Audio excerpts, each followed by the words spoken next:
Hi, welcome to the Brief Book Reviews channel, otherwise known as an old guy reviews the book that he's read this week. So what's the old guy read this week? Well, the book for this week is this one. It's called This Is Why We Lie by author Karin Slaughter, and it's another adventure for Will Trent. It's the 12th book in the Will Trent series. Was published as a hardback by HarperCollins here in the UK on the 20th of June 2024. And it's another adventure, as I said, for Georgia Bureau of Investigation Special Agent Will Trent and his now wife, Sarah Linton, medical examiner with the GBI.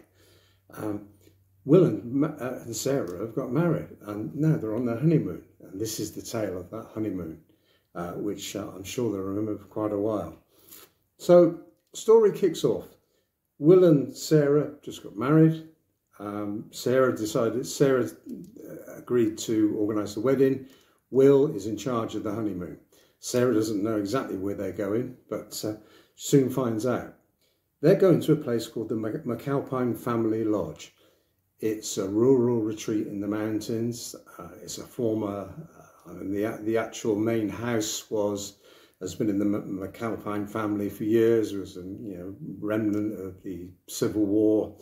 But over the years, it's been developed into a luxury rural retreat. There's lots of outdoorsy type, activities, canoeing, hiking, etc. And they built a load of luxury cottages in the grounds, and that's where Will and Sarah are staying.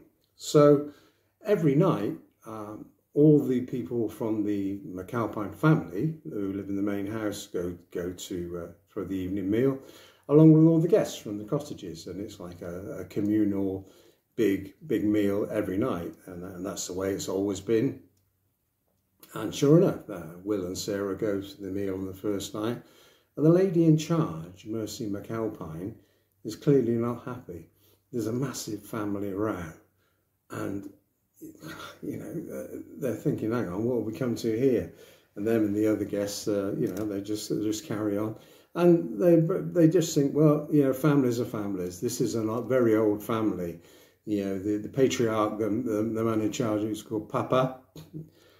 His wife, who's very small, is known by a nickname Bitty. There's Mercy McAlpine, who actually runs the place and has been running it since her father, who's now in a wheelchair, had a terrible hiking accident. Her brother Christopher, who is known as Fishtopher because basically he does the canoeing and he takes people fishing. His mate Chuck, and Mercy's son John, and Mercy's ex-abusive husband Dave, who has been adopted by the McAlpine family because he was in care, ran away from care, and they found him basically running feral in the woods. So it's a family where there are lots of lies and secrets. And at that evening meal, Mercy blows her top, and clearly they're trying to get her to agree to something, and the guests don't know quite what at this point. And she's saying, look, I know you're all liars. I know you've all got secrets. I'll expose them. A few hours later, it's very late at night, Will and Sarah are going for an evening swim. They hear some screams, rush to the scene. And it's Mercy McAlpine, and Mercy McAlpine has been brutally murdered so badly that she's been knifed so many times that when Will tries to give her CPR, he injures his own hand because in the darkness he can't see that the knife or half the knife is still stuck in her back. So not a great start to the honeymoon. The local sheriff is called, and he's known to everyone as Biscuits. He's got a nickname. And there's a lot of nicknames in this book, mainly because Dave, the errant adopted McAlpine, came from care and gave everybody a nickname. And later in the book, we find that him and Will have got previous, that they knew each other in the care system as children.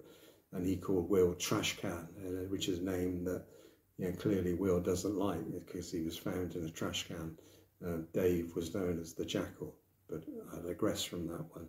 So Mercy's been murdered. The local sheriff, who appears to be on the McAlpine family payroll because when he arrives, he knows everything because Bitty has rung him on his way. And Will Trent is thinking, what are the chances of getting a proper investigation here? Because there's clearly something going on. Mercy was furious at the dinner. There's more to this than meets the eye. So Will does manage to contact Amanda, his boss, who sends one of his colleagues, Faith, to try and get to the scene and help, and agrees that the local GBI guy, Kevin, will also help them out. So we have this scenario where there's a group of people stuck in a very remote, hard to get to location. And to make matters worse, there's a storm coming in, which means that the one access road is going to be blocked.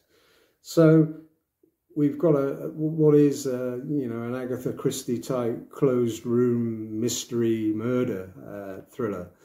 We've got Will and Sara trying to pick through the clues and find out what's going on. There's some secrets within the McAlpine family, but the guests too aren't all they seem to be. One of them they find out very quickly is using an alias, not using his real name. So there's a whole bunch of stuff going on. So great read, great thriller, another great adventure for Will. Bits of Will's past coming back to bite him, I guess, from his days as a child in the care system. So we get a bit of that. We obviously we get a lot of Will and Sara's developing relationship. There's now man and wife, but it's a good closed room murder mystery. Really enjoyed it. If I was being picky, I'd say it's probably just a little bit too long. It's 451 pages. There's one section in particular where we get, chapter and verse of an autopsy, which probably took, a few pages more than it should have done. And clearly there are lots of moving parts. There's the family, the guests, lots of people who aren't what they seem, and lots of people who are keeping secrets, and a little twist at the end that you won't see. So an enjoyable read. As I said, my only picky response would be maybe just a bit too long, but maybe it's because the Euros are on as well and I wanted to watch the football. So I give it 7 out of 10. It's a great read. It's another good book by Karin Slaughter. If you enjoy the Will Trent series, you'll enjoy this one. It's another great read. That's it for this week's brief book review. Apologies for the slightly croaky throat. It's not shouting at the telly because England aren't doing particularly well. It's hay fever. So hopefully that will soon pass. So that's it for this week's brief book review. 10/10. Do we do it again? Thanks for watching. Bye.